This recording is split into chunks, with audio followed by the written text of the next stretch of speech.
All right, welcome back, everybody, to the Depth Perception Podcast. Today, I'm starting a new series I'm titling Wednesday's World. So, a new episode every Wednesday or every other Wednesday, possibly. And we're going to be talking about current events going on around the world. So, with that being said, let's go ahead and jump right into our first topic. So, our first article is titled Trump Zelensky discussed U.S. control of Ukrainian energy and looking forward to a partial ceasefire. So basically, what happened today was that Zelensky and Trump had a phone call and they discussed a ceasefire and the future of Ukraine's energy infrastructure. So they're talking about. I'll read the first part. So it says Ukraine's President Volodymyr Zelensky said he had a very substantive and frank phone call Wednesday with U.S. President Donald Trump, in which he confirmed his country's readiness to halt strikes on Russian energy infrastructure. So, as many of you know, Russia and Ukraine have been in a war for the past few years, and they are trying to end this war. Especially the Trump administration is highly trying to stop this war. And so one of the things that Ukraine did during the war was stop using energy from Russia. So in order to bridge peace and a ceasefire between the two countries, Trump is trying to get the two countries to rely on each other a little bit more. So he's trying to get Ukraine to use Russian energy and vice versa, so that they are peaceful towards each other because they rely on each other. So really great to see this war. Looks like it coming to an end. You never know. Things are very unstable around the world, but it looks like a really good thing is happening there. And seems very good what President Trump is trying to do here and trying to bridge the gap between the two. And it's always good when you see war coming to an end. You know, we never want to see war, and it's just a sad reality of the world that we live in. But it's great to see that it looks like it might be getting one step closer to coming to an end.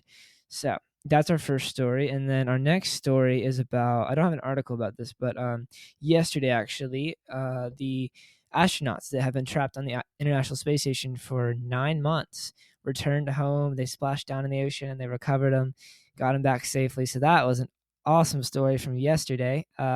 Really cool to see Elon Musk and SpaceX working really, really hard to get that done and get those astronauts back home. You know, I can only imagine, were very scared when they got up there and realized, oh, we cannot go back. And they were only supposed to spend a few weeks up there, maybe a month, and they ended up spending 9 months, which is a very long time, especially when you're stuck in a big metal box, basically in the middle of space. So I can't even begin to imagine the fear that they must have felt. So great thing to see them get back home safely, back on the ground, and two new astronauts went up and took their place. So now we've got a fresh set of astronauts up there in the space, and we've got two astronauts back on the two astronauts back on the ground very safely, which is always great to hear. Really, SpaceX has done a huge number on the rocket industry. I mean, ever since their creation, Elon Musk and SpaceX has really grown, and they've accomplished so many different things and really helped NASA out a ton with providing rockets and providing astronauts and tech support, and all of the things that they provide to NASA has been a humongous help in many regards to NASA's agenda of going to the moon again and obviously rescuing those astronauts. So that's a really nice, really happy story to talk about. Let's see what our next one here is. All right, this one is titled Florida Man Accused of Threatening President Trump on Social Media. It says a St. Lucia County man was arrested by the Secret Service and sheriff's deputies for posting online threats to kill President Donald Trump. Kendall Aaron Todd, 42, was charged with written threats to kill or do bodily harm under an active warrant from St. Lucia County. Sheriff Richard Del Toro stated that Todd's behavior kept escalating, leading to his arrest. Officials sought a risk protection order due to the threats against President Trump, as noted by Sheriff Richard Del Toro. So, crazy, during the campaign, Trump had a couple assassination attempts on him, and just really sad. It's the political landscape in America has gone really crazy. It's sad to see that people are resorting to violence. Violence should never be our answer, and it's really sad that that is a lot of people's answer. I mean, we can have disagreements on politics all day long. We all have different views, and we all think things should be one way, or this person should be president, or this person should be president. But at the end of the day, violence is never okay. It doesn't matter who it is. We're all humans made in God's image. Nobody should ever try to kill somebody, period. No matter politics, personal reasons, it's just wrong. And it's just really sad to see that that's happened. And this guy apparently threatened to do it. He didn't actually attempt, but still threatening to kill anybody, but especially the president, is just really, really sad, and just really reveals how crazy and broken our world is that we live in. But it's great that they caught him, that he didn't try to attempt to kill President Trump. That's great, and really glad that our governments seems to be working pretty well and able to catch people like that, because no matter who the president is, you just don't want to see that happen ever. Let's see here. Okay. So this one is titled, California has a $6.2 billion Medicaid funding gap, partly due to expanding immigrant coverage. So the bullet points here, California has a $6.2 billion budget gap in its Medicaid services, impacting coverage for the 15 million people in the program, including immigrants. The shortfall follows California's expansion to provide free health care to all low-income adults, which cost $2.7 billion more than budgeted due to higher enrollment. California currently provides free healthcare to more than a third of its 39 million residents as a result of this expansion. Governor Gavin Newsom stated that rolling back the coverage expansion is not on my docket.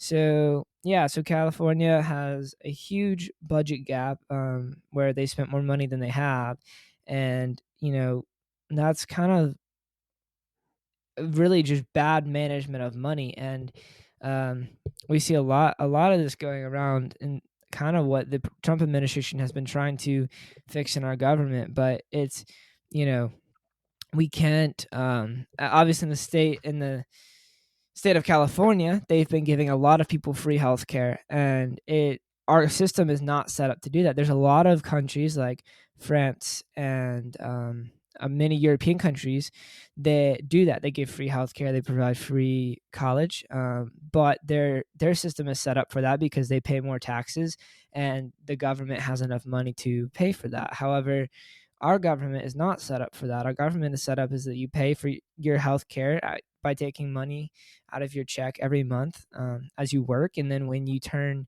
65, you're able to get that healthcare from the government.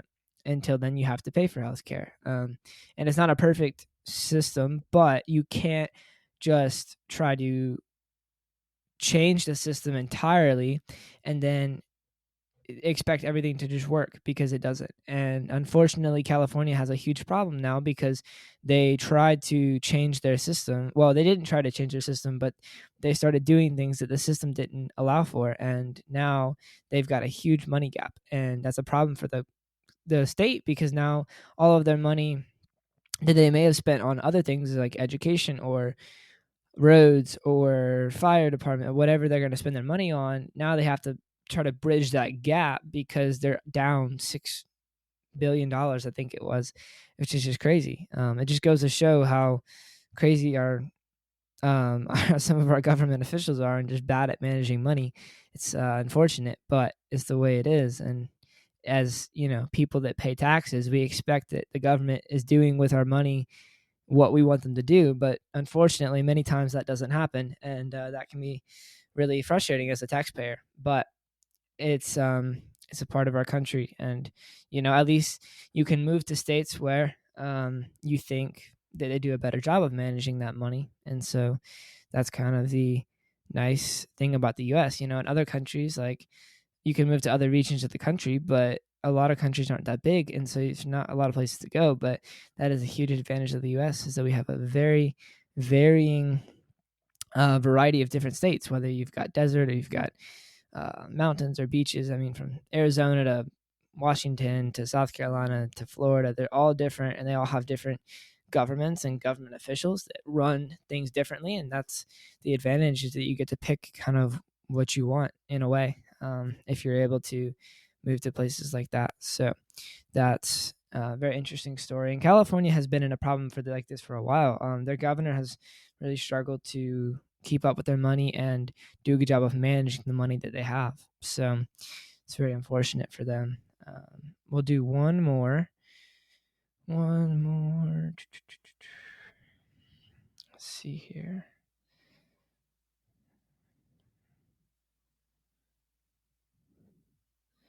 Okay, so this one is titled Trump Tariffs Will Delay Progress Against Inflation.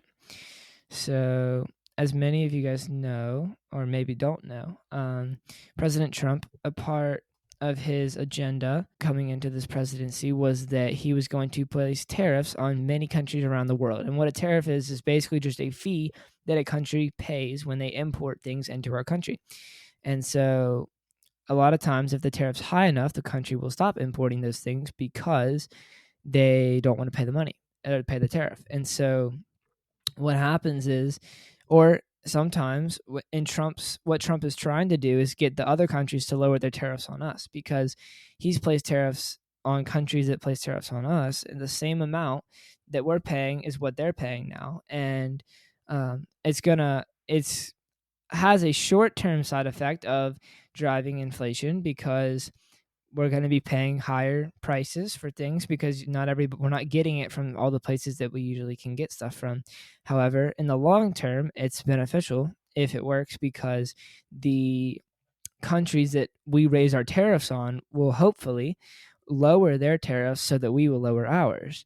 And in return, that brings prices down for us because we have more places to get our items from, and simple supply and demand, right? If there's more supply than there is demand, your prices are going to be really low. If there's more demand than there is supply, your price is going to be really high because it's hard to get it. So that's kind of the process and mindset behind the Trump administration, of that in the short term it's going to suck because prices are going to be high, but the goal, and in his mind the hope, is that the countries that we place tariffs on will hopefully lower their tariffs in order for us to lower our tariffs, and that way we will eventually have lower prices. So that is kind of the story behind that. So I'm going to end it there, stop with that story. So thank you guys so much for listening. I really appreciate everybody listening. And my next episode, I'm not sure when it will be yet. I still am thinking it's going to be Keon, my friend Keon, who I used to work with. It's going to be titled Life After High School. So please stay tuned for that. I'm super excited about that. Not sure quite when I'm going to get to work with him, but we're going to try to get that out as soon as we can. And I'm just, again, really thankful to everybody listening, and I hope you guys will stay along for the journey and keep watching or keep listening. So thank you. And also on my Instagram, I will be putting the link to the YouTube channel. Just started a YouTube channel for the podcast, so if you guys will go on YouTube and subscribe, and eventually once we get a little bit later, I will start putting video along with the audio, so that video you'll be able to see on YouTube when I have guests and things like that. So it won't just be audio. You'll be able to see video and audio. So that'll be pretty exciting on YouTube. So like I said, I'll have that on my Instagram. So go check out my personal Instagram,